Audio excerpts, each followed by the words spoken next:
Oi, gente, tá aparecendo?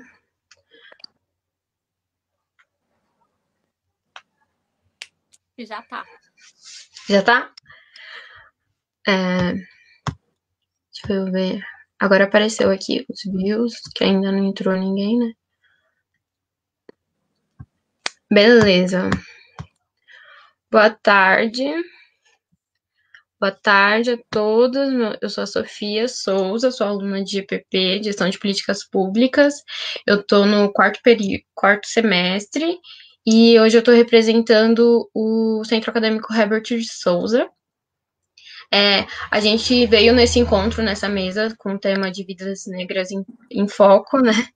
A gente está com o objetivo de realizar esses encontros no dia de hoje, amanhã e depois, para a gente quer acirrar esse debate com o objetivo de fomentar as ideias acerca dos temas raciais, promover as discussões desse interesse que possa contribuir com a formação crítica dos alunos, né, de gestão de políticas públicas, porque eles serão gestores no futuro que terão como foco promover políticas públicas de equidade racial. Então, o Centro Acadêmico considera muito importante e a gente quer somar nesse movimento. Então, foi com isso que a gente pensou em iniciar esse projeto.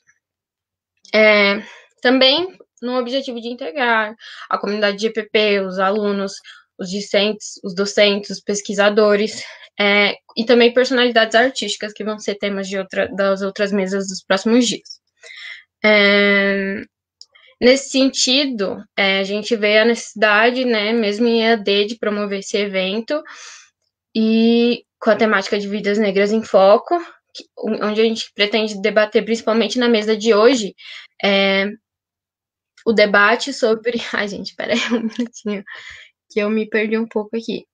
Sobre segurança pública, né, violência policial, esse tema que vem tão forte neste momento principalmente agora que a gente acirrou o debate com casos como o do George Floyd, de coisas que estão bem expostas, daquela moça negra que teve o pescoço pisado por um policial. Então, esses temas de violência policial, eles estão bem presentes agora, o que é muito importante.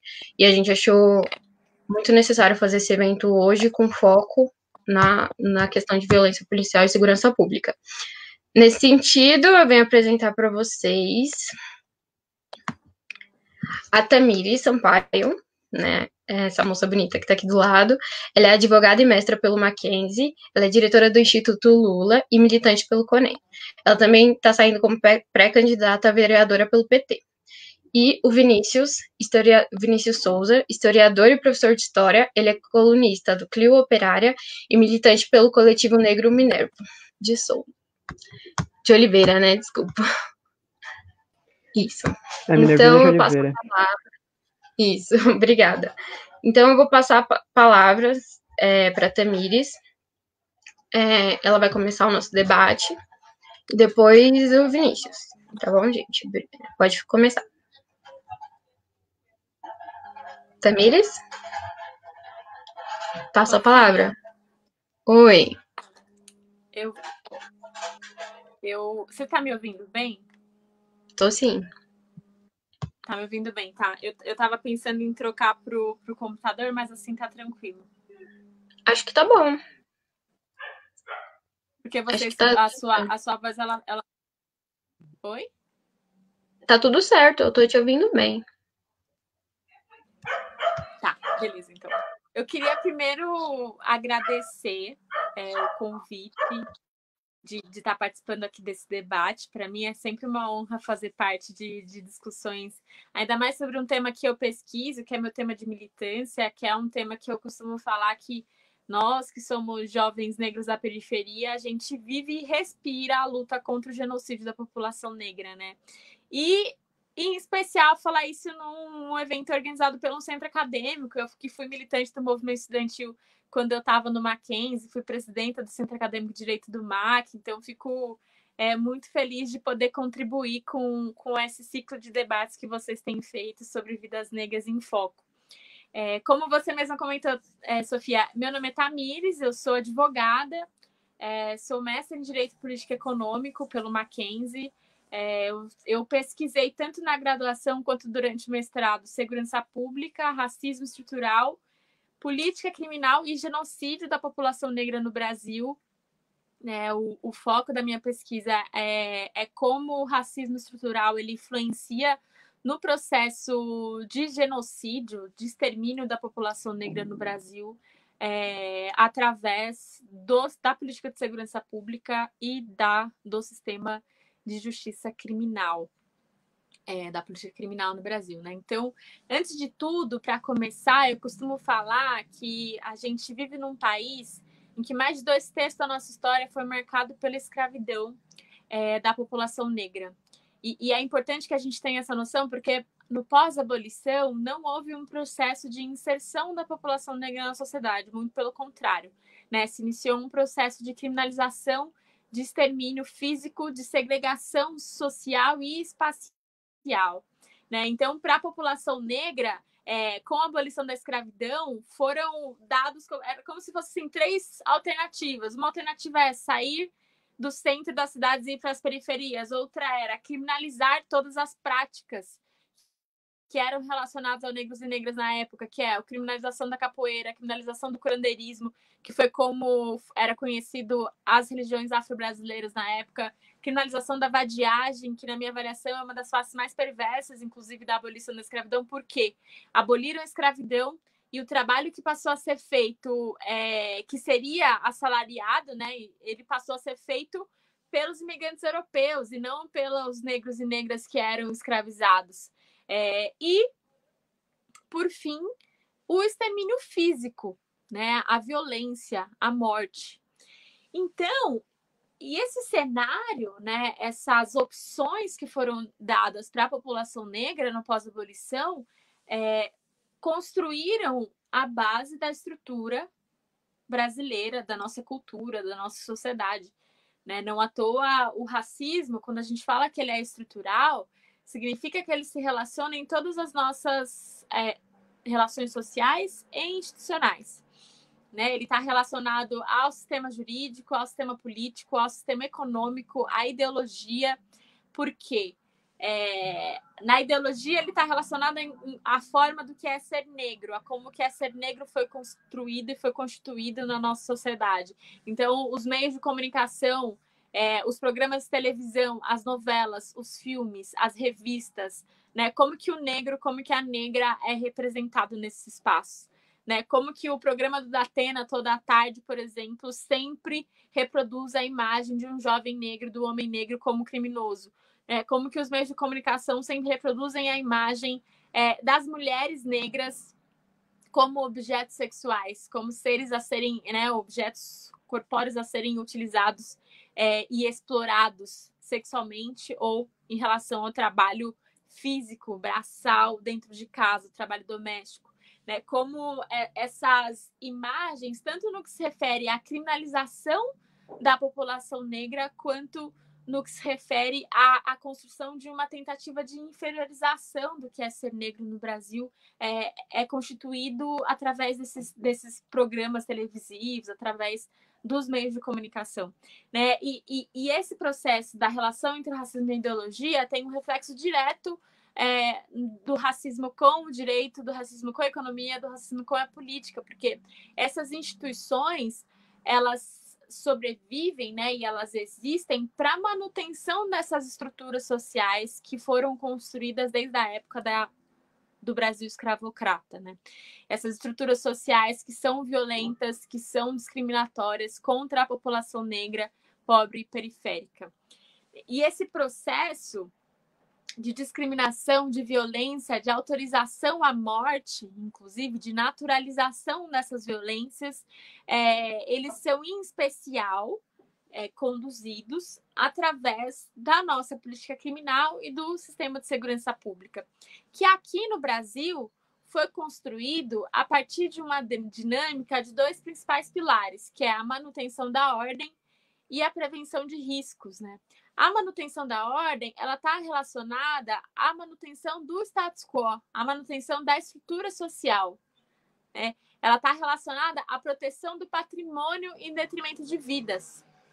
E a prevenção do risco é como que você previne o risco dessa estrutura social ser transformada de alguma forma, né? Então, esses dois pilares somados ao racismo estrutural no Brasil promovem um processo histórico de criminalização, encarceramento em massa e genocídio da população negra no Brasil. Então, hoje, o nosso pilar, né, as bases do que constitui o sistema de segurança pública no Brasil, estão relacionados a esse processo de criminalização e genocídio.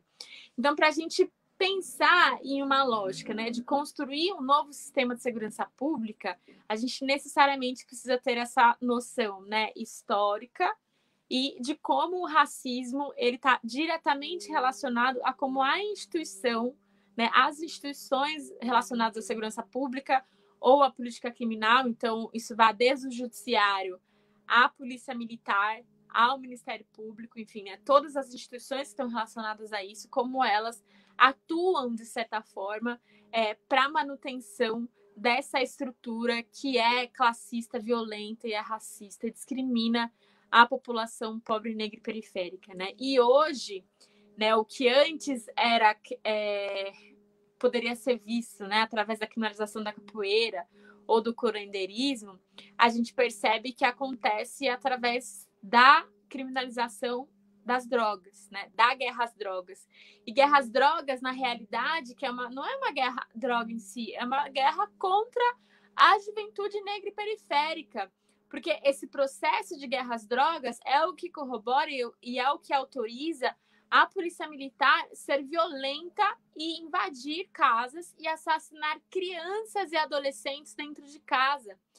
A gente está acompanhando agora, durante essa pandemia do coronavírus, com mais de 1.000 pessoas morrendo por dia, mais de 100.000 pessoas que já foram assassinadas aqui no nosso país, porque essas vítimas de coronavírus, elas são vítimas de um governo federal e governos estaduais que são omissos, que são genocidas, que estão, de fato, promovendo uma política de morte por não incentivar e fortalecer a saúde pública, por não garantir o lockdown, para que as pessoas fiquem em casa e ficam em casa com a garantia de conseguir se alimentar, de ter os seus direitos trabalhistas mantidos. O que a gente está percebendo, em especial nas periferias, é que a gente fala que as pessoas precisam ficar em casa para se proteger do coronavírus, só que elas não se protegem dentro de casa da polícia militar, né? Durante essa pandemia, a gente percebeu o quanto que o índice de violência aumentou nesses meses. E o quanto de casos que foram divulgados de policiais militares invadindo casas e assassinando crianças na porta de casa, adolescentes na porta de casa. E essa lógica, essa atuação da polícia militar, ela é autorizada por esses dois pilares da segurança pública, né? De manutenção da ordem, da prevenção de riscos, e, em especial, a relação com o racismo estrutural. E aí, posso dar um exemplo, inclusive, um pouco antes da pandemia, que foi o baile da 17, em que 9 jovens foram assassinados por os policiais militares, né? E eles foram assassinados e o caso foi arquivado, porque essas violências e essas mortes que são cometidas por policiais militares durante o seu serviço, ela é autorizada pelos autos de resistência, né? Os autos de resistência que faz com que toda a morte e assassinato que é cometida por policiais militares em exercício da profissão sejam justificados como se a atuação ela foi feita porque a pessoa estava resistindo à atuação da polícia militar. Quando a gente sabe que, na realidade, muitas vezes dos casos, não há resistência alguma. A polícia militar atira na cabeça, atira nas costas, né? Atira de fato para matar.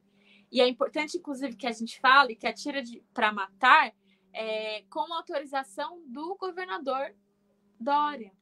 Porque o Dória, quando foi eleito, ele disse que, na sua gestão, a polícia militar ia atirar para matar. E, de fato, ela está fazendo isso.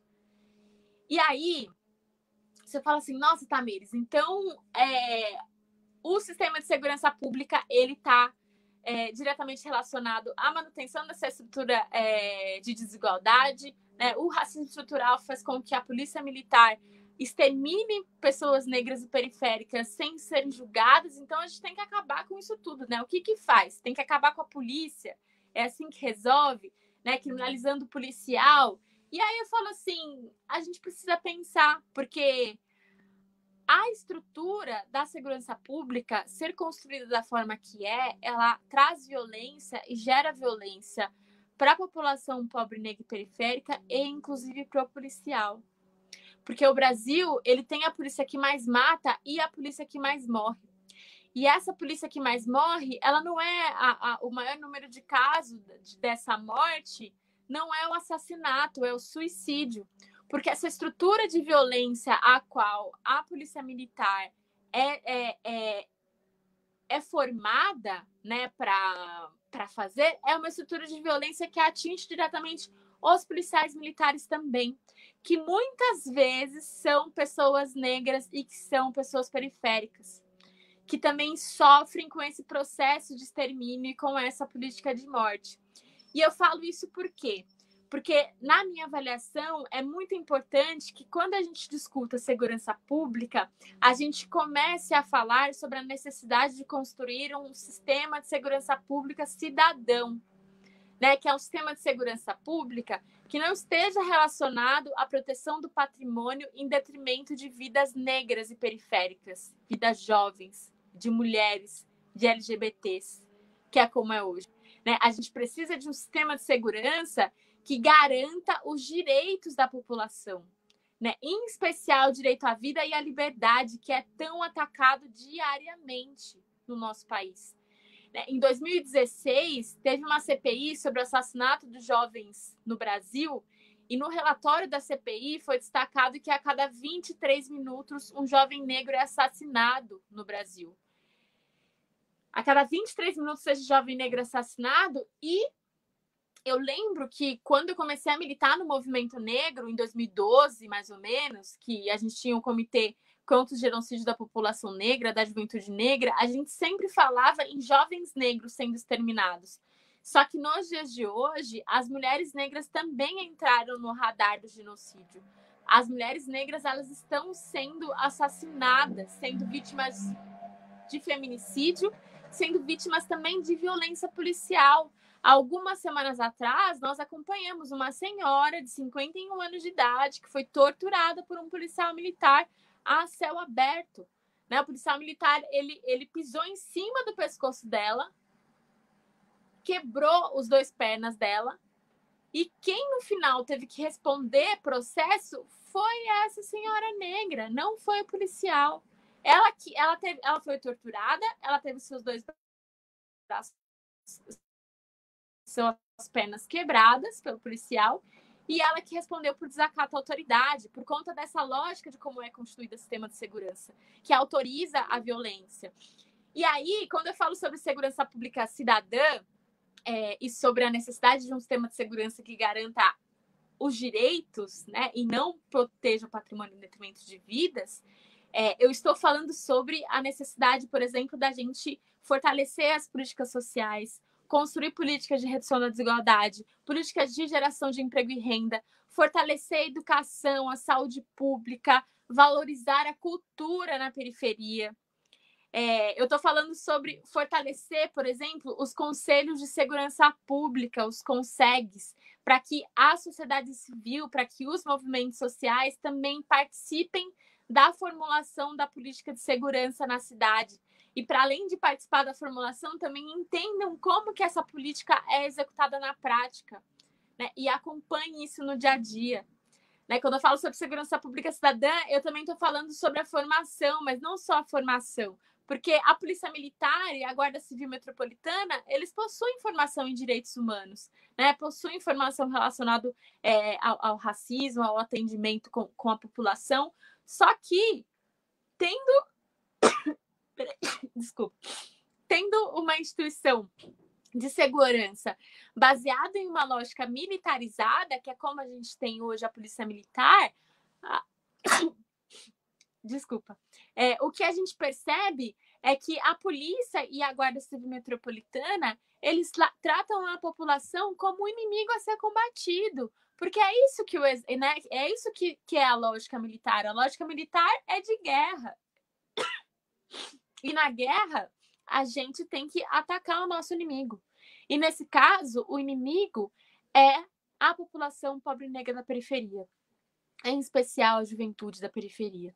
E isso precisa acabar, né? E para isso acabar, a gente precisa fortalecer esses conselhos, precisa que a sociedade civil esteja atenta à formulação da política pública, precisa dessas formações de direitos humanos, mas precisa reconstruir essa lógica de como essas instituições de segurança funcionam.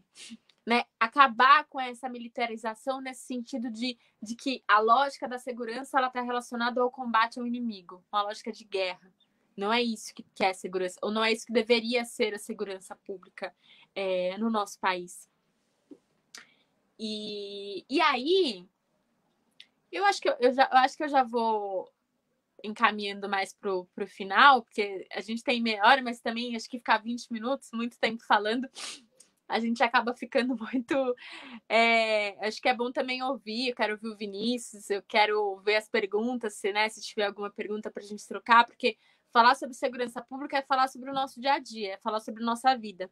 Mas, em especial, na minha avaliação, a gente precisa começar a pensar que a gente não vai conseguir resolver o problema de segurança pública pensando só na lógica das instituições de segurança pública ou das instituições da política criminal. A gente precisa entender que segurança pública, né, construir uma cidade, uma sociedade segura para todos de fato, é construir uma cidade, uma sociedade em que não existe desigualdade social, em que as políticas sociais como um todo estão fortalecidas, em que as políticas de geração de emprego e renda estejam fortalecidas cada vez mais, né? São esses as bases em que a gente tem acesso à educação, em que a cultura na periferia é valorizada, é incentivada, tem o seu espaço.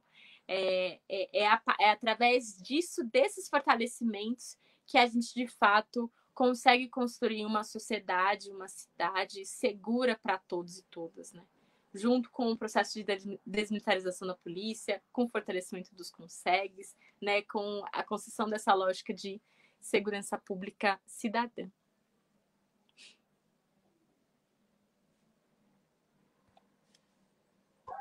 Perfeita, perfeita. Muito boas colocações.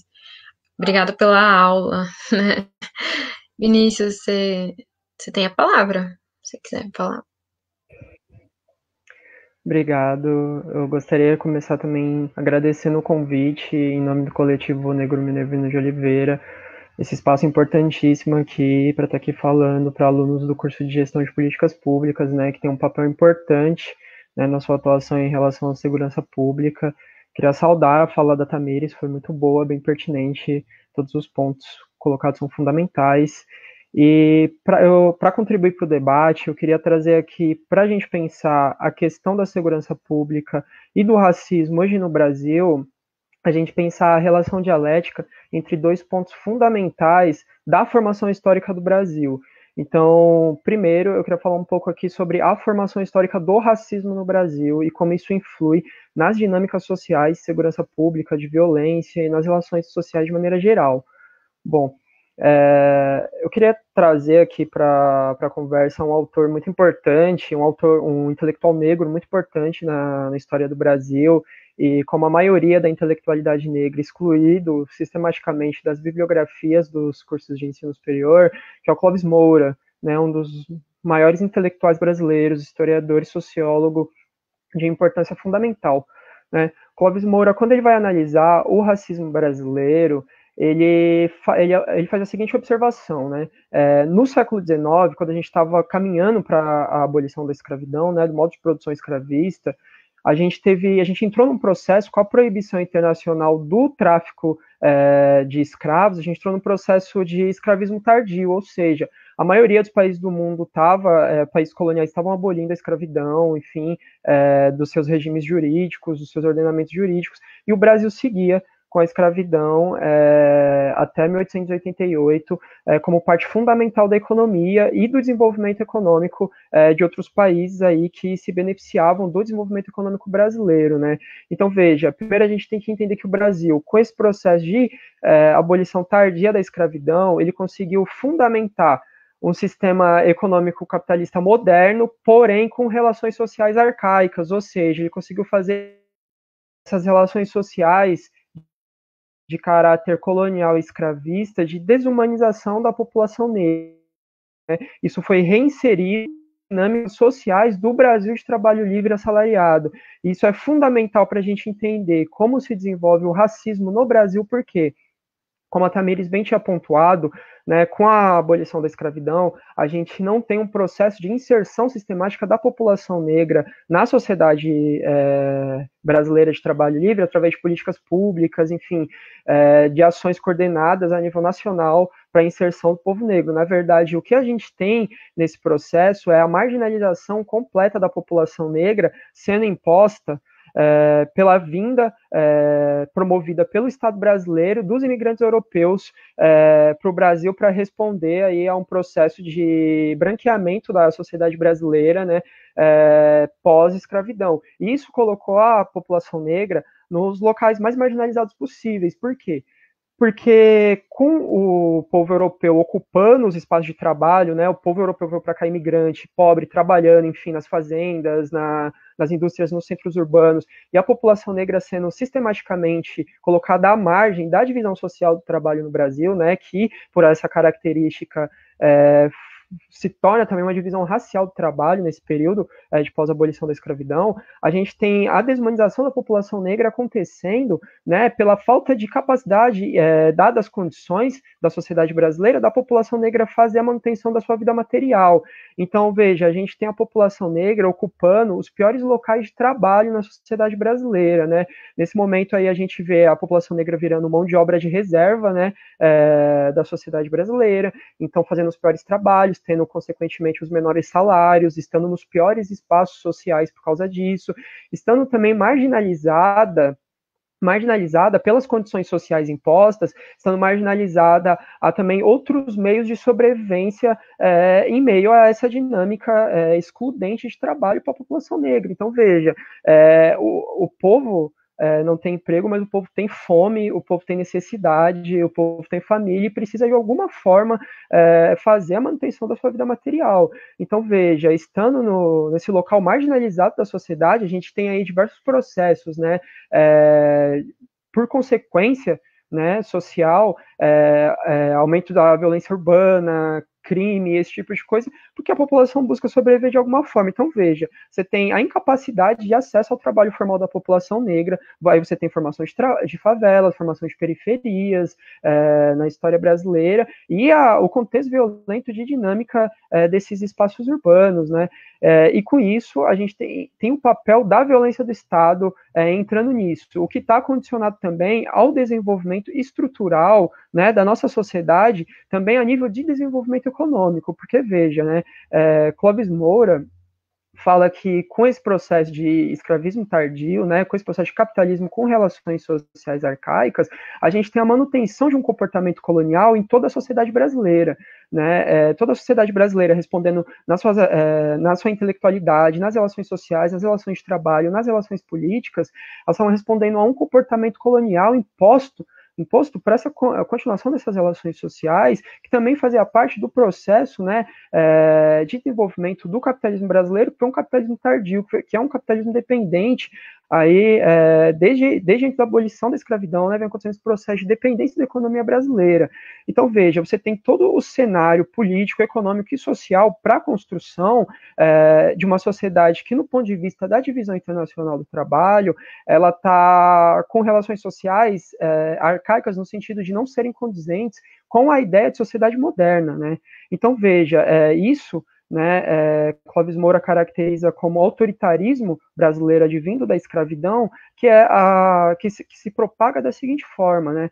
A gente tem o Estado brasileiro organizado para fazer a manutenção desse desenvolvimento desigual, onde a população negra fica marginalizada nas relações políticas, econômicas, sociais, culturais, e a gente vê esse Estado agindo de maneira em que, mesmo quando é necessário ultrapassar a legalidade para realizar a manutenção dessas relações, e isso vem sendo escrito em toda a história recente do Brasil. Então, o nosso ordenamento jurídico, ele vê de maneira clara, ele diz de maneira clara que é proibido o assassinato, mas a gente vê o assassinato da população negra em toda a nossa história, seja antes e depois da escravidão. Veja, a gente vê que é proibido, por exemplo, pelas regras de atuação de segurança pública, o assassinato sem razão, o assassinato sem motivo na operação policial, mas a gente vê esse tipo de assassinato acontecendo o tempo inteiro com a população negra, né? Então, veja, por esse processo de marginalização da economia tardia brasileira, desse desenvolvimento tardio da sociedade moderna brasileira, com a manutenção dessas relações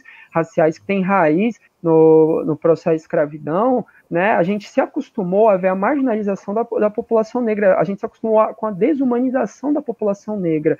É muito comum para a gente sair na rua e ver que um homem negro idoso está trabalhando, pegando lixo na rua, ele não tem outras oportunidades de emprego, ele não tem condição de ter outras formas de manutenção de sua vida material. Se tornou comum a gente ver a criminalidade como uma condição imposta à população negra pela desigualdade social. Ficou comum a gente ver pessoas negras dormindo na rua, na mendicância.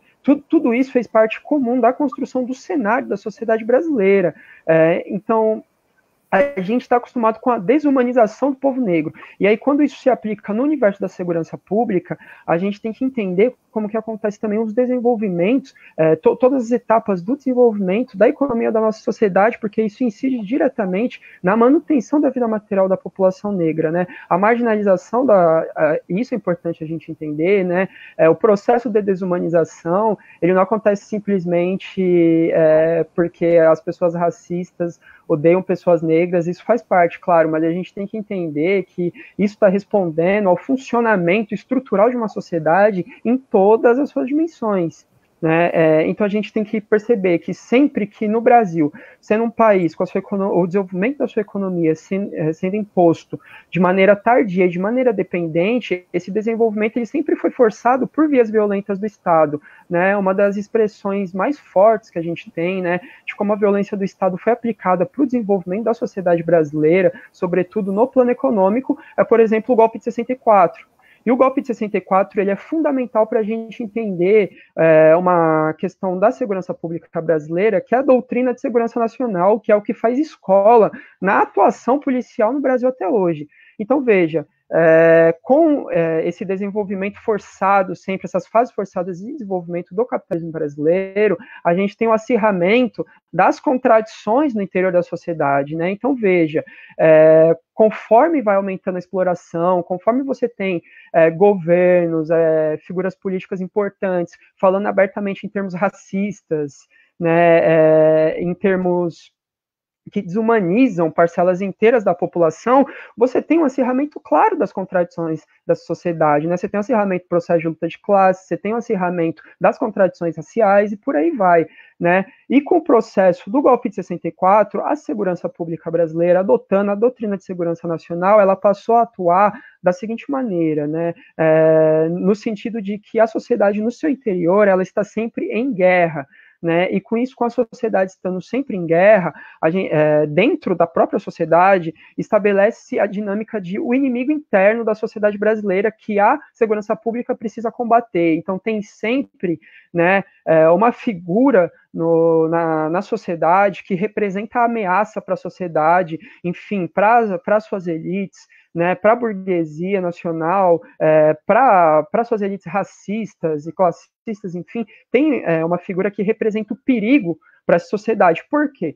Porque são essas figuras que estão à margem da sociedade, são essas figuras as mais exploradas, as mais desumanizadas, as mais oprimidas, que guardam um potencial de insurgência muito forte, muito forte. Quanto mais o processo de desumanização, quanto mais o processo de exploração das pessoas vai se acirrando, o potencial de explosão social vai crescendo o tempo inteiro. Então, a violência do Estado ela tem um papel muito importante nesse sentido, que é o controle social das classes populares no Brasil, e como diversos intelectuais, como Clóvis Moura, como Florestan Fernandes, como Guerreiro Ramos, como Lélia Gonzalez, vão vindo apontando ao longo da nossa história, essas classes populares do Brasil são expressivamente as suas populações negras.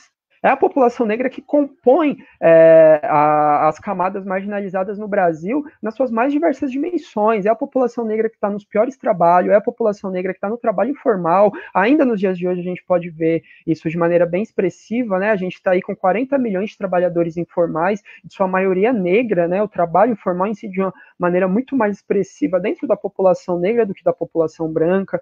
A gente vê que é a população negra que está, em maioria, nas periferias, nas favelas, é a população negra que tem precarizado, em sua maioria, o seu acesso a serviços fundamentais para a manutenção da vida, como saúde, como educação, como cultura, como segurança, como lazer. Então, veja, são essas pessoas, né, para usar uma referência a Franz Fanon, que é um importante intelectual negro, são essas pessoas os condenados da terra no Brasil, né? São esses os condenados da sociedade brasileira, e que nesses processos de acirramento das contradições guardam o potencial insurgente. Então, veja, essa dinâmica da ditadura militar de inimigo interno na segurança pública foi fundamental para criar mecanismos mais fortes e ainda mais assassinos, mais violentos de repressão e de controle social. Então, sempre que, por exemplo, sempre que a gente vai lembrar desse processo da ditadura militar, a gente vai lembrar que tanto os órgãos legalizados como os órgãos que iam para além da legalidade, como os grupos de extermínio, eles perseguiam pessoas que eram consideradas criminosos políticos, né, torturavam, assassinavam, isso é fato, mas antes dos grupos de extermínio da ditadura militar estarem perseguindo criminosos políticos, esses grupos estavam perseguindo as pessoas pobres pretas nas periferias brasileiras. Carlos Marighella foi assassinado com o mesmo modus operandi que o Esquadrão da Morte usava para atuar na periferia contra criminoso comum.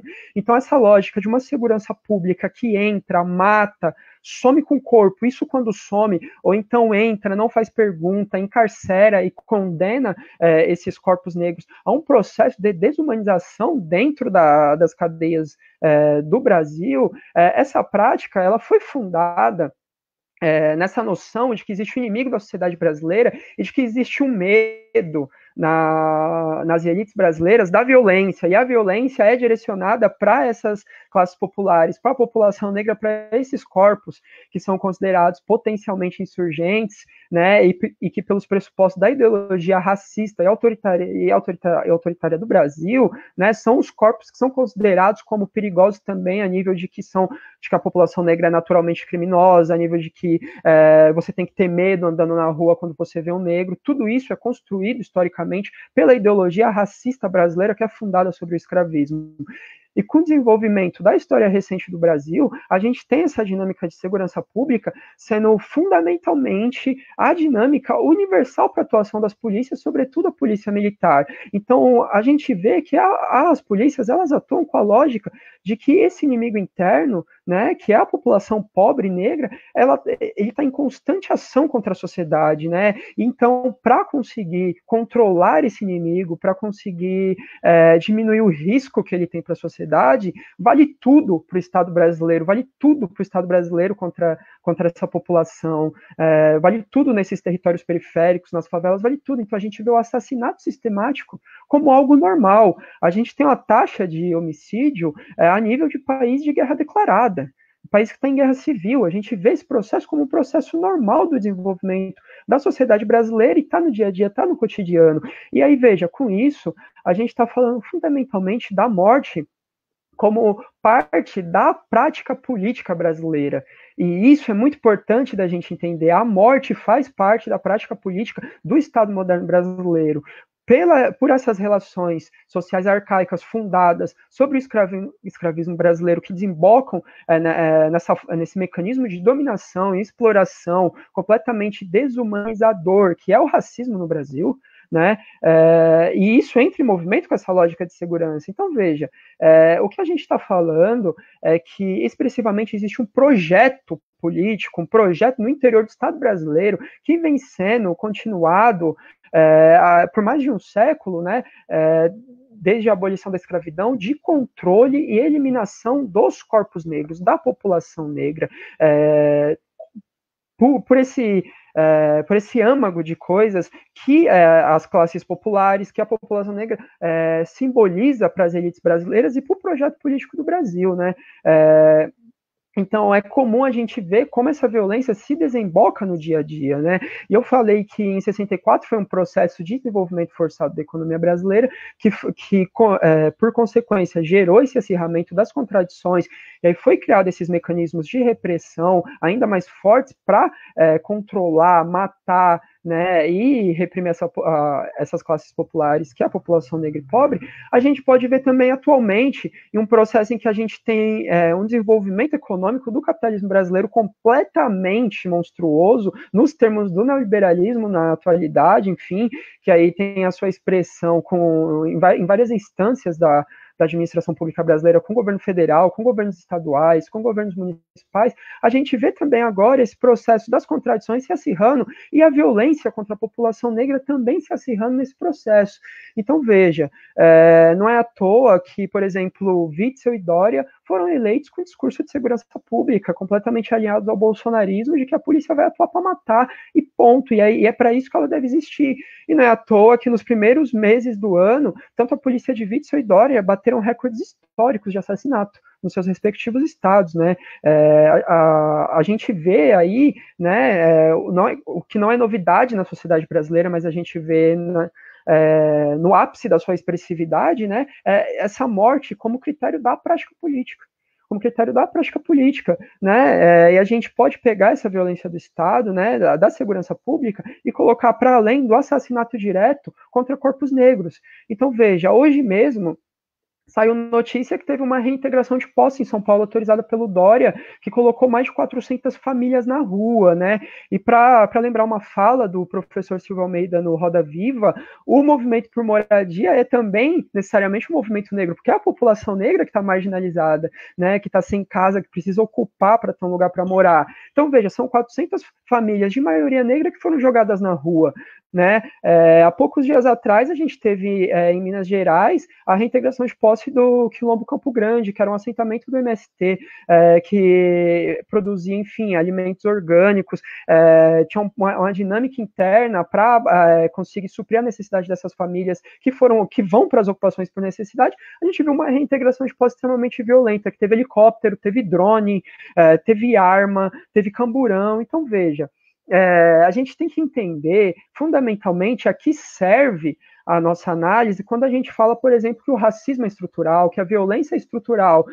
Certo, é estrutural e é estrutural do nosso desenvolvimento. Então não basta a gente pensar que a gente enxergando, encarando que o desenvolvimento da nossa sociedade, a opressão racial, enfim, todas as nossas formas de desumanização, elas são estruturais, e a gente levar isso a um nível superficial de entendimento da coisa. Se a gente entende que o racismo, a violência da segurança pública são estruturais, fazem parte de um projeto político maior, a gente tem que enxergar que a gente precisa de mudanças drásticas, a gente precisa de mudanças radicais sem ter medo da palavra radical. Então, veja, a gente fala que o racismo é estrutural, pelo menos pelo que eu entendo, se você tira uma das estruturas de um prédio, ele começa a cair. Então, se o racismo é estrutural dessa sociedade, superando o racismo, a gente vai começar a mexer nessa sociedade de maneira drástica, essa sociedade vai começar a se abalar. E aí a gente tem que ter em mente qual é o projeto político, qual é o projeto de mundo que a gente quer ter para uma sociedade menos desigual, menos violenta,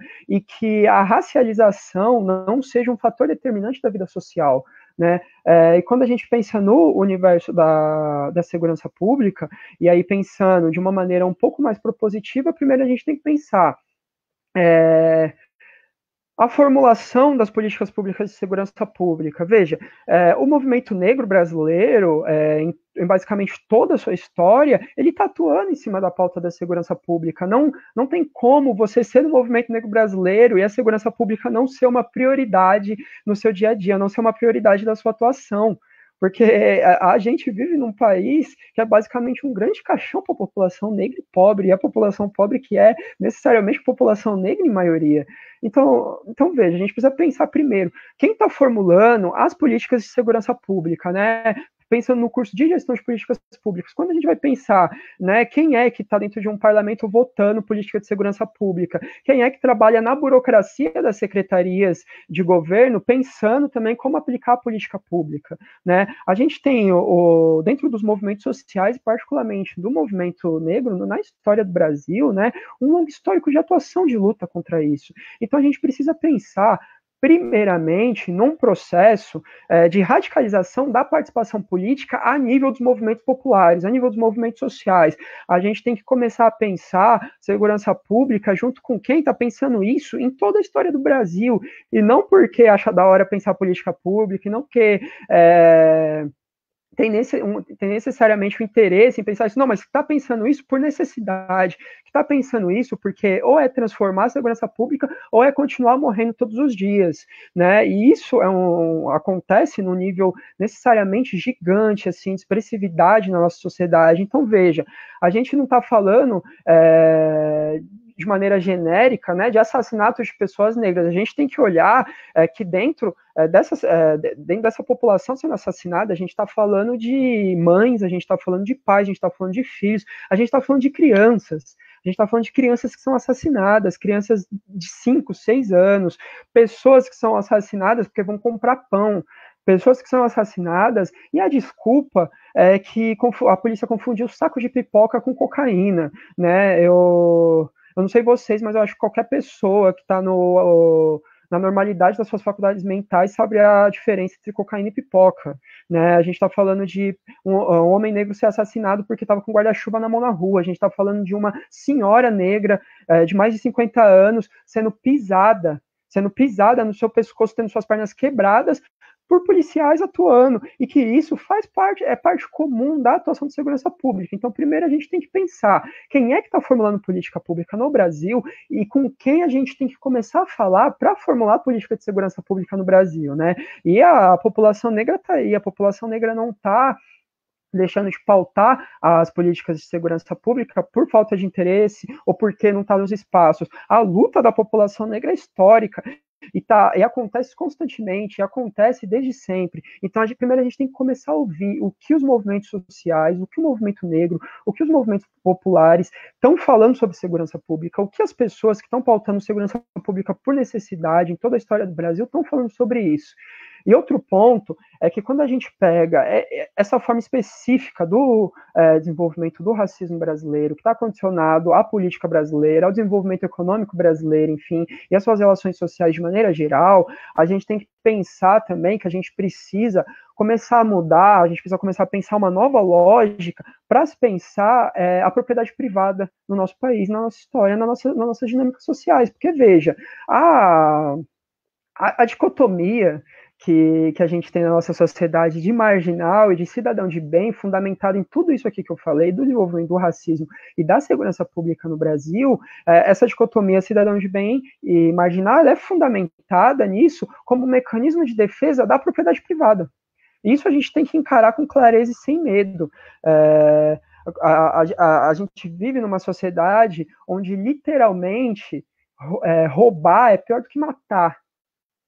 Ou então roubar o que se considera propriedade privada de alguém é pior do que roubar dinheiro público, é pior do que tirar acesso à política pública, a serviços essenciais da maioria da população, né? A gente vê um ódio tremendo em massa da população de quem rouba celular, mas a gente não vê um ódio tão bem direcionado, por exemplo, para quem rouba dinheiro da educação, para quem rouba dinheiro de saúde, enfim, para quem rouba dinheiro de serviço público. Então, veja, a gente tem que começar a pensar a forma como a gente enxerga a propriedade privada e parar, e com isso conseguir chegar num consenso onde a propriedade privada ela não seja o que determina o valor da vida das pessoas. O que determina o valor da vida das pessoas, onde a posse da propriedade privada e, sobretudo, a propriedade privada dos meios de produção não seja o fator de humanização da população.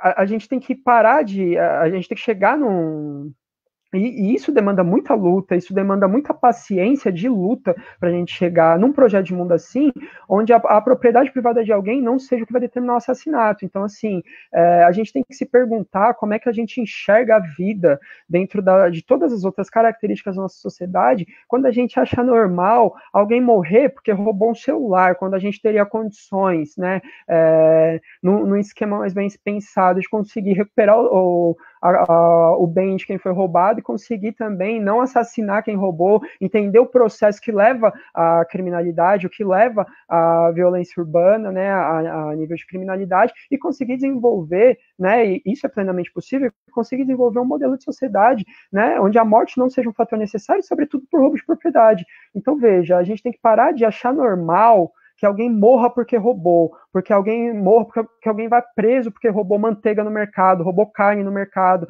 enfim, que a população comemore em massa o assassinato de um ladrão que roubou alguma coisa, enfim, infímia, quando a gente convive diariamente com gente que rouba coisas muito mais valiosas para a nossa sociedade, e essas pessoas estão ainda nos espaços de poder, e é normal, porque elas são eleitas, são reeleitas, e claro, isso está envolvendo um esquema maior de ideologia, de propaganda, enfim, que envolve os outros fatores da vida social. Mas, fundamentalmente, do ponto de vista propositivo, a gente precisa, primeiro, ouvir os movimentos negros a nível de formulação de políticas públicas, e a gente precisa parar de ter medo do termo radical e pensar que a nossa luta é por um projeto novo de mundo, e a gente precisa pensar uma outra relação com a propriedade e com a vida, onde a morte não esteja fundamentada como algo necessário para proteger a propriedade privada. Bom, eu acho que é isso que eu tinha para falar. Com certeza, nossa. Falou tudo, tudo, tudo, tudo. Obrigado pela aula também. Entender esse contexto histórico que que construiu essa estrutura racista é fundamental para a gente começar a pensar também nas políticas públicas para corrigir esse tipo de situação, né? Então, gente, agora eu vou abrir para as perguntas. Vocês podem mandar aqui no chat as perguntas que eu vou colocando aqui para os nossos convidados responderem. E enquanto vocês pensam nas perguntas, eu queria convidar vocês para os próximos dias, que serão amanhã e depois da nossa roda de conversas. Amanhã, a segunda mesa, vai ser sobre cultura e negritude. A gente vai ter César Mello e Samuel Gomes como convidados. Eles vão falar sobre como está colocada a representatividade negra dentro do campo cultural. E depois, a terceira mesa, que vai ser dia 20, vai ser sobre representatividade negra na academia. Então, vai falar de como que é a vida na academia, Ai, meu Deus, me perdi aqui. E como é difícil para a comunidade negra dentro da academia. Como ela tem que se provar muito mais, e esse tipo de coisa. A gente vai ter como convidada a Ana Cláudia Sanches, a Poliana Pereira e a Raquel Luxemburgo. Então, eu conto com a presença dos alunos, relembrando que o debate do racismo estrutural no campo acadêmico, no campo de segurança pública, no campo cultural, tudo isso é muito relevante. Isso tudo é muito importante para a formação dos gestores que a gente pretende formar. A gente tem um objetivo muito grande de ampliar esse debate, sendo que ele é raso dentro da universidade, dentro da obrigatoriedade do nosso próprio curso. Então, é isso, gente. Compareçam, isso é muito importante para a formação de cada um. Convidem os colegas. E é isso. Eu acho que tem um comentário aqui. Da Bianca. Gostaria da consideração dos dois. Eu coloquei aí na tela, vocês conseguem ver, gente? Vinícius e Tamires. Eu posso ler para vocês, tá? A Bianca Lobato, ela gostaria da consideração dos dois a respeito do que pode ser feito para mudar a lógica estrutural racista dos atores dos órgãos de segurança pública.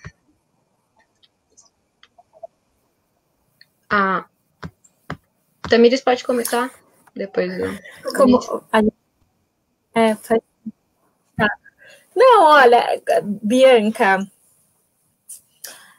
quando a gente fala sobre, na minha avaliação, né, quando a gente fala sobre superação de fato do racismo estrutural, e como ele está relacionado, né, a todas as dinâmicas da economia, da política, do direito, da ideologia, isso significa dizer que só é possível combater e acabar com o racismo estrutural repensando um novo sistema econômico, assim, repensando a superação, inclusive, do sistema capitalista. Assim. Então, na minha avaliação, a forma de combater de fato o racismo é construindo um novo sistema político, econômico, ideológico, jurídico no nosso país. Isso necessariamente significa a superação do sistema capitalista.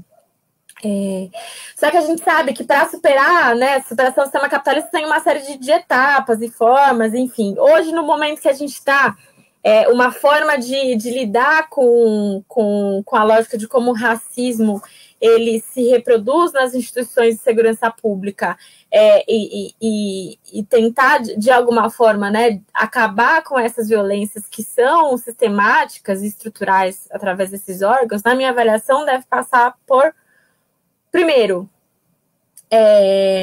a descriminalização de alguns pontos, dentre eles, em especial, a descriminalização das drogas, a descriminalização de crimes menor potenciais ofensivos. Acho que esses dois pontos são centrais em relação à construção do combate ao racismo no que se refere à política criminal e à segurança pública. Outro ponto que é fundamental: desmilitarizar as polícias. A desmilitarização ela é fundamental porque, como eu comentei, a lógica da militarizada, né, da polícia, dessas instituições de segurança pública, ela está relacionado a combater um inimigo. E no caso da população brasileira, o inimigo é o jovem negro periférico. Então, se a gente tem uma polícia militarizada, se os nossos órgãos de segurança estão focados no combate ao inimigo, esse processo de morte e genocídio se permanece. Então, é fundamental a desmilitarização. Então, descriminalização das drogas, desmilitarização da polícia e a formação em direitos humanos, né, desses agentes de segurança, mas essa formação, ela necessariamente precisa estar relacionada ao fortalecimento dos conselhos de segurança na cidade, ou seja, a participação popular e social na gestão de como a política pública de segurança é conduzida, é executada nas cidades. Eu acho que, né, é isso. O norte estratégico é superação do sistema capitalista, né? Mas se for pensar em algumas coisas concretas na minha avaliação que podem ser feitas agora, essas três são fundamentais.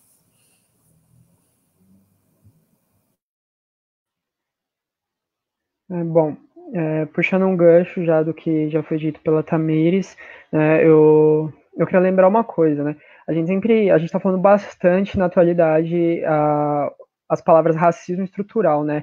E a gente tem que entender que quando foi necessário colocar estrutural no nome do racismo, é porque isso demanda de que estava tendo dificuldade na compreensão de que o racismo era um elemento que funda e que é central no desenvolvimento da nossa sociedade, né? Então, veja, se a gente entende o racismo de forma estrutural, a gente entende que para conseguir transformá-lo, a gente tem que mudar as condições, a sociedade que dá condições para que ele exista, né? Para que o racismo seja ponto central do desenvolvimento dessa sociedade. Isso é uma relação dialética. O racismo ele é ponto central do desenvolvimento da nossa sociedade, assim como a nossa sociedade se desenvolve sobre o racismo também. Então, a gente tem uma relação dialética daí que vai gerando uma série de questões, uma série de violências, uma série de processos, né? Racismo, além de ser estrutural, ele é bastante profundo e se expressa das mais diversas formas, né? Então, veja, como bem a Tamires falou, para a gente superar o racismo, portanto, a gente tem que superar a sociedade onde ele se criou e que ele foi importante para o seu desenvolvimento, né? Para citar uma figura negra importante e bem conhecida, Malcolm X, não existe capitalismo sem racismo, isso é fato, isso é ponto passivo. Agora, veja, partindo disso, de que é necessário nesse processo pensar políticas públicas, pensar processos de luta que estão dentro também da institucionalidade, né, para pensar pensar o dia a dia, enfim, de maneira mais imediata, a segurança pública, né, a gestão da segurança pública, a gente tem que lembrar de um fator fundamental da luta política, quando a gente fala em termos institucionais, que é o caráter pedagógico, né, que a luta institucional pode ter para a população negra no geral, para a classe trabalhadora no geral, para os grupos sociais oprimidos de maneira geral. Então, veja, a gente tem que pensar sempre, eu repito aqui o que a Tamiris falou, o norte como a superação da nossa sociedade como um todo e a construção de uma nova sociedade, ao mesmo tempo que a gente tem que entender que essas conquistas pontuais a nível de políticas públicas, a nível legislativo, elas são importantes, elas são fundamentais e elas guardam um valor pedagógico para a população entender as dinâmicas dessa sociedade. Então, veja, quando a gente aprova uma lei, um exemplo, uma lei que fale que a polícia está assassinando demais, então é necessário que a gente pense um novo modelo de atuação policial, mas falando ainda nos termos da sociedade capitalista. Bom, nesse sentido, a gente tem que fazer valer com que esse processo de construção da luta na institucionalidade recaia sobre a população como um alerta, né? Então, veja, a população tem que enxergar que a gente está demandando política pública para mudar a violência policial, né, no Brasil, para mudar a segurança pública no Brasil, porque existe um processo muito grande de violência, um processo muito grande de uma atuação que é criminosa, uma atuação que ela é desumana da segurança pública. Então, acho que esse caráter de institucionalidade, ele tem esse fator pedagógico muito forte, e também as suas conquistas pontuais são essenciais, né, para lembrar um intelectual importante, né, que é o Friedrich Engels, né, ele num livro chamado Socialismo Jurídico, ele fala, não existe socialismo jurídico, o que ele quer dizer com isso? Não existe superar o capitalismo por meios institucionais, jurídicos e tal, porém, essas conquistas que acontecem nesse processo por esses meios são essenciais e têm esse valor pedagógico. Então, sempre a gente lembrar, a gente tem que fazer o processo de luta com as condições que a gente tem, com as condições concretas que essa sociedade impõe, e sempre tendo como margem a superação propriamente dessa sociedade.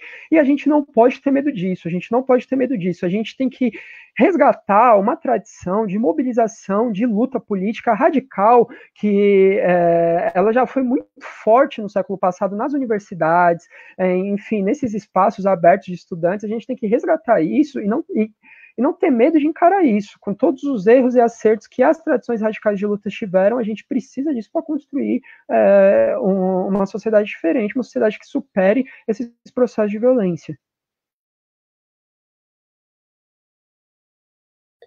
Perfeito. Agora a gente tem aqui uma pergunta do Victor, e é para Tamires. Ele pergunta se houve uma redução. Ele fala: houve uma redução nos últimos 3 anos de crimes violentos letais e intencionais, mas a letalidade policial disparou. Isso ele fala que são dados do Fórum Brasileiro de Segurança Pública. Ele fala: como entender essa contradição? Diminuição de homicídios na sociedade, mas resposta estatal mais violenta. Ô, Victor, eu não sei se vocês estão me vendo aqui, porque para mim aqui está aparecendo que está colocando. Mas então, Victor, eu não acho que há contradição na realidade, né? Porque como a gente estava comentando, tanto eu quanto o Vini, a lógica da segurança pública no Brasil, ela está relacionada à manutenção dessas violências, né? É possível dizer, na minha avaliação, inclusive, que existem territórios, e isso é uma coisa que nem eu falo, né? O Vini citou, né, tanto o Clóvis Moura, acho que tem Abdias, o próprio Silvio Almeida, e agora um autor que vem sendo comentado bastante por conta da pandemia, que é o Achille Mbembe, que fala sobre a necropolítica, né, a política de morte. E o Mbembe, ele fala para a gente, né, sobre como existem territórios em que a morte, ela não só é autorizada, como ela faz parte da realidade, assim, né, da sociedade, né, desse espaço, né, em que o Estado, ele, além de estar ausente em relação às políticas públicas, ele está presente em relação à força, à brutalidade, à violência, né? Então, por mais que o índice de violência na sociedade no geral diminua, o Estado brasileiro, a instituição da Polícia Militar, esses órgãos de segurança pública, essa violência se mantém e muitas vezes aumentam por conta dessa lógica já que a qual eles foram formados, né? Porque a segurança pública, as instituições de segurança pública, o sistema de segurança pública, ele foi formado para a repressão da população pobre, negra e periférica. Dá para a gente dizer isso, né? A política criminal, historicamente, como foi formada, ela foi formada para a criminalização e encarceramento da população negra e periférica. Então, em que pese diminua no geral, continua a violência estatal, porque é para isso que ela foi formada. E por isso que é importante que a gente, quando fala sobre segurança pública, a gente fale sobre a necessidade de reconstrução do sistema de segurança pública, né? De transformar essa lógica, de acabar com esses pilares de manutenção da ordem e prevenção de risco, que é a proteção de patrimônio e extermínio e encarceramento de jovem negro e periférico, e sim pensar em uma segurança que seja uma segurança de garantia de direitos, do direito à vida, pensar na segurança pública não só como os órgãos de segurança, mas também como fortalecimento das políticas sociais, como geração de emprego e renda, como garantia e fortalecimento da educação e da cultura para todos e todas. Porque se a gente não passar, né, a pensar a segurança da cidade como a construção de uma sociedade igualitária para todos, né, e de fato essas violências, elas permanecem e elas se reforçam. E aí tem um outro ponto que eu também acho que aqui no caso de São Paulo corrobora para esse aumento, que é o governo Dória. Porque o Dória, quando ele foi eleito dizendo: a polícia militar no meu governo vai atirar para matar. E a polícia militar está atirando para matar. E a gente está vendo isso acontecer. Diariamente, toda semana, tem casos de violência policial, de assassinato de jovens, de adolescentes, de crianças negras, né? Mulheres negras sendo torturadas por policiais. Então, isso também corrobora, né? O governo Bolsonaro também, a nível federal, é um governo que ele estimula essa violência, né, nas polícias e nas milícias, inclusive. Então, acho que o nosso sistema político, né, os governos, eles também são determinantes para esses dados de segurança. Boa. Eu tenho uma pergunta aqui que não é direcionada.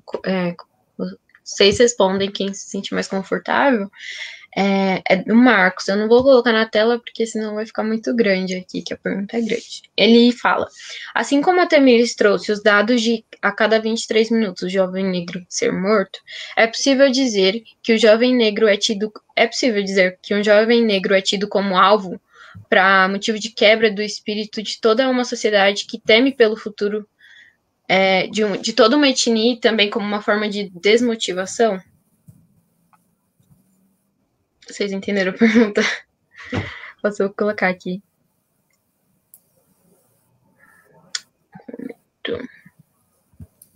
Eu vou colocar assim, fica melhor.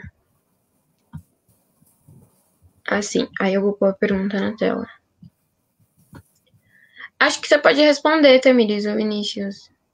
Tá arrumando ali a dele. Você consegue ver a pergunta? Consigo. Assim como eu trouxe o jovem negro, é possível dizer que o jovem negro já é tido como alvo para motivo de quebra de espírito de toda uma sociedade que teme pelo futuro de toda uma etnia e também como forma de desmotivação. Olha, eu não sei se eu entendi essa pergunta, Marcos, mas eu vou responder o que eu acho que eu entendi aqui. Assim, eu acho que ele está dizendo que os dados, né, do extermínio, do genocídio contra a população negra, ele acaba contribuindo para a desmotivação, né, da população negra como um todo, né? Como essa violência ela acaba gerando um sentimento coletivo, né, de perseguição, de violência, porque é isso, assim, né, uma parte está relacionada à violência física, mas uma outra que é muito direta também está relacionado à violência mental, né, à saúde mental da população negra, né, o racismo, ele violenta corpos negros e mentes negras em especial, né, o espírito da população negra ele é violentado também. E eu acredito que é muito importante a gente falar disso, né? Falar sobre saúde mental, falar sobre a forma. E aí eu acho que nesse sentido está muito relacionado ao racismo com a ideologia, porque quando no começo da minha fala, né? Acho que o Vinícius também falou isso, quando a gente apresenta pessoas negras, corpos negros, como criminosos, como seres corpos a serem violentados, serem objetificados, essas violações e essa representação do que é ser negro, ela atinge diretamente a formação das crianças negras, dos adolescentes negros, dos jovens negros, né? Ela violenta a nossa autoestima. Então, é importante também, quando a gente fala sobre genocídio da população negra, sobre essa violência física, que a gente precisa construir políticas também voltadas para saúde mental desses jovens, dessas crianças, né? Dessas meninas negras, mulheres negras que também são violentadas. Porque é isso, a segurança do nosso corpo, né? Inclusive essa segurança cidadã, na realidade, ela está relacionada a isso também, né? A nossa saúde física, mas a nossa saúde mental, né? A segurança dos nossos corpos e a segurança da nosso espírito, né? Da nossa mente também. Eu acho que era meio isso mesmo que ele estava querendo dizer. Foi isso que eu entendi, pelo menos, e você respondeu muito bem. Eu tenho uma pergunta pro Vinícius. Tá, ok, Vinícius? É uma pergunta da Thaís. Ela pergunta como dialogar com a classe trabalhadora, que muitas vezes clama por penas mais duras. Bom, eu acho que primeiro a gente tem que ter em mente, né, uma coisa que foi pontuada aqui tanto por mim quanto pela Tamires, que a gente tem uma parte assim, importante da estrutura social, que é a ideologia, e isso não pode ser descartado e nem pode ser colocado como num plano secundário. A ideologia ela é fundamental para a manutenção dessa sociedade. Veja, manter a supremacia dos valores da sociedade burguesa, dos valores da sociedade liberal, é fundamental para a reprodução da sociedade como um todo, né? Então, quando a gente vê como isso se desemboca no dia a dia, primeiro que, como eu falei antes, a gente precisa mudar a lógica de como a propriedade privada é vista, né? A gente tem que superar essa lógica de propriedade privada como um meio para marcar o nível de humanização das pessoas.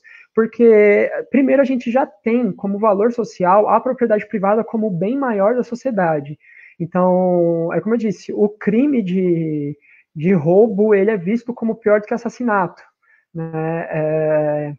A gente consegue levar na moral um assassino que é condenado, depois ele é solto por algum motivo e vira marca de propaganda, vira garoto propaganda, ganha emprego grande, passa a ser uma pessoa pública novamente, mas a gente não consegue aceitar a ideia, né? A população, a nível de massa, não consegue aceitar a ideia de que uma pessoa que, sei lá, roubou uma moto, roubou um celular, tem possibilidade de ressocialização. As pessoas não conseguem encarar isso. Para elas, isso é um caso perdido, mas o assassinato não. Então, veja, primeiro, a gente tem que entender que na dimensão do mundo das ideias, da reprodução dos valores, que desemboca no mundo material, dentro da nossa sociedade, a gente já tem a propriedade privada como elemento central que gera o maior valor para a nossa sociedade, tanto o valor a nível coletivo quanto a nível individual. Quanto mais o sujeito tem propriedade, mais ele está mais profundamente num local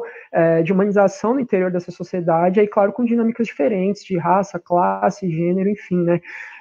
Então, primeiro a gente precisa entender que combater esse universo da hegemonia dos valores dominantes da sociedade, que são valores racistas, a gente precisa compreender o papel profundo que os órgãos de manutenção dessa ideologia e desses valores têm na sociedade. Então, veja, fica fácil para a população, o grosso da classe trabalhadora, apoiar políticas de segurança pública mais violentas, mais repressivas, reproduzir o jargão de bandido bom é bandido morto, porque, veja, o trabalhador chega em casa do trabalho, liga o jornal e está passando Cidade Alerta, e lá o cara está comemorando que que um ladrão foi assassinado.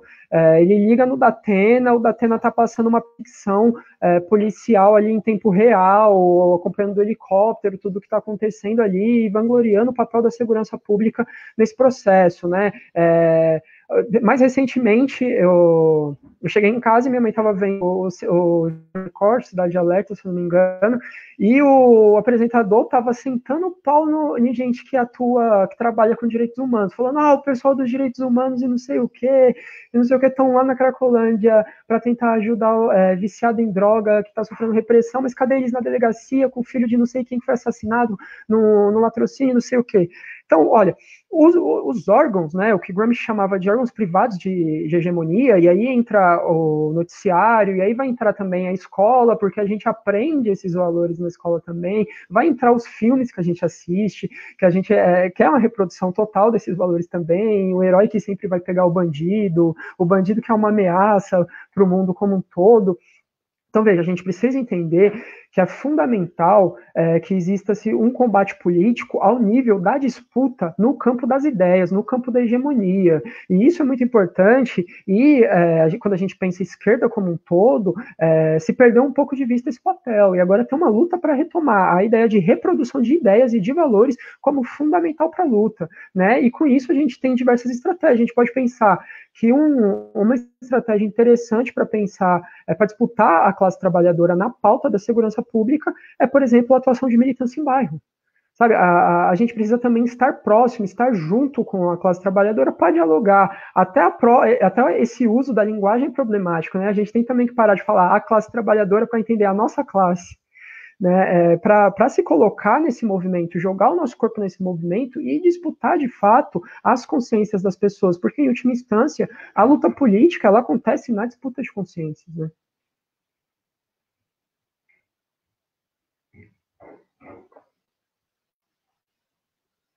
Com certeza. Então, a Tamiri está por aí, eu queria que a gente que vocês apresentassem considerações finais, e aí eu não tenho mais nenhuma pergunta, aí vocês falem um pouquinho o que vocês quiserem falar, e a gente já encaminha pro final, tá bom? Se você quiser começar, Tamiris, pode começar. Sim. Não, vou ser bem breve. Eu quero agradecer o Centro Acadêmico, parabenizar pela organização desse evento, desse ciclo, né, de debates. Eu acho que a gente está vivendo um momento que a pauta do combate ao genocídio vem ganhando cada vez mais espaços, e eu acho que é fundamental que a gente discuta isso nas universidades, que o movimento estudantil se coloque na responsabilidade dessa construção, sabe, de uma sociedade antirracista, de pensar o combate ao genocídio da população negra, porque é na academia e é no movimento estudantil. Eu acho que esse é um link importante, né, entre a produção intelectual e o movimento social, que parte desses processos são construídos, né, que essas respostas são construídas. Eu, por exemplo, tanto durante a minha graduação quanto no mestrado, eu sempre procurei trazer as pautas do movimento negro, dos movimentos sociais, para as produções intelectuais que eu estava fazendo, para as minhas pesquisas. Então, eu acho que é fundamental mesmo, assim, que o movimento estudantil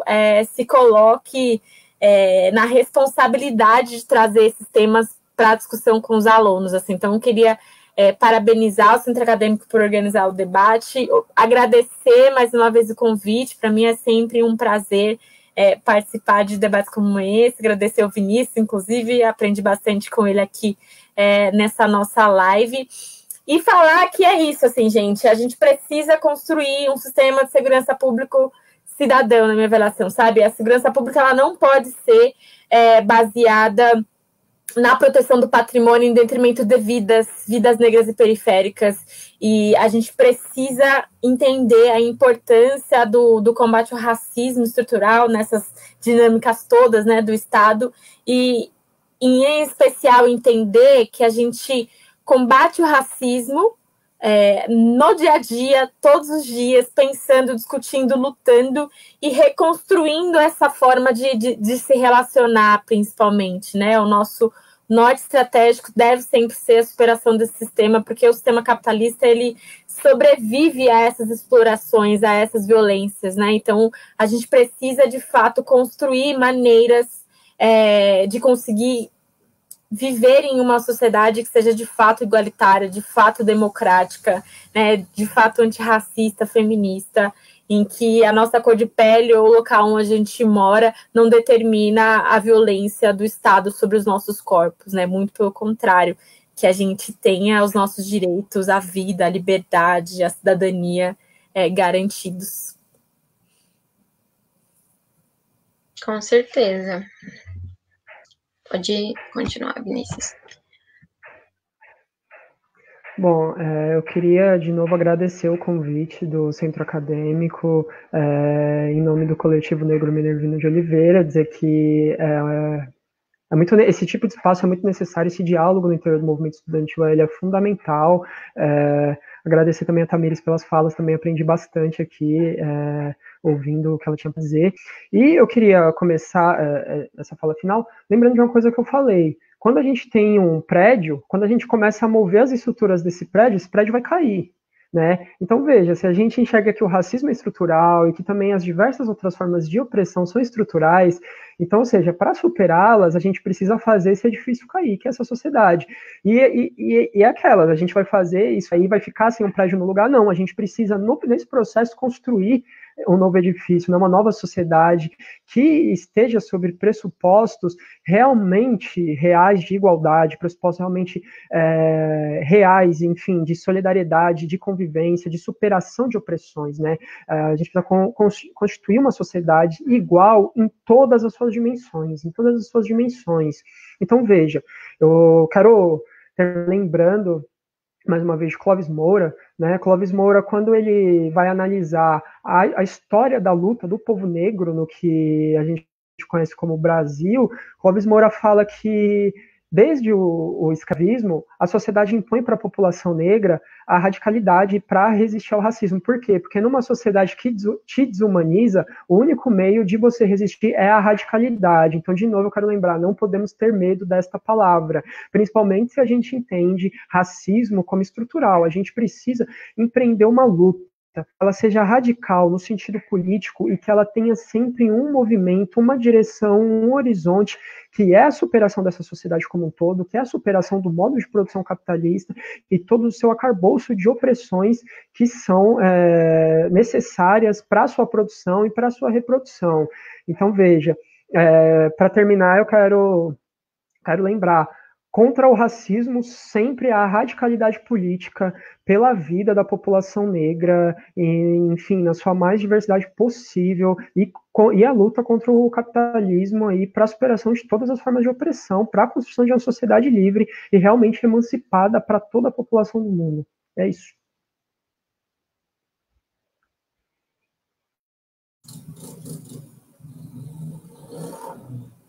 Você está com o microfone desligado.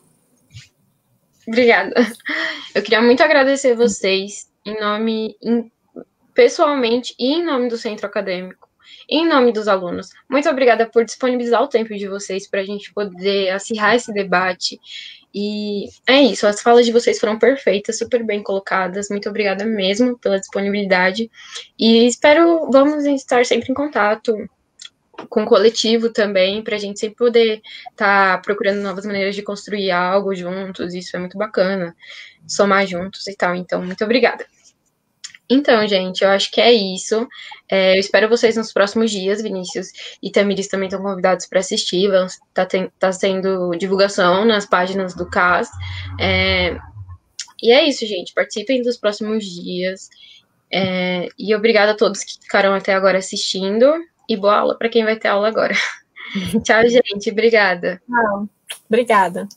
Valeu. Tchau, gente. Abraço.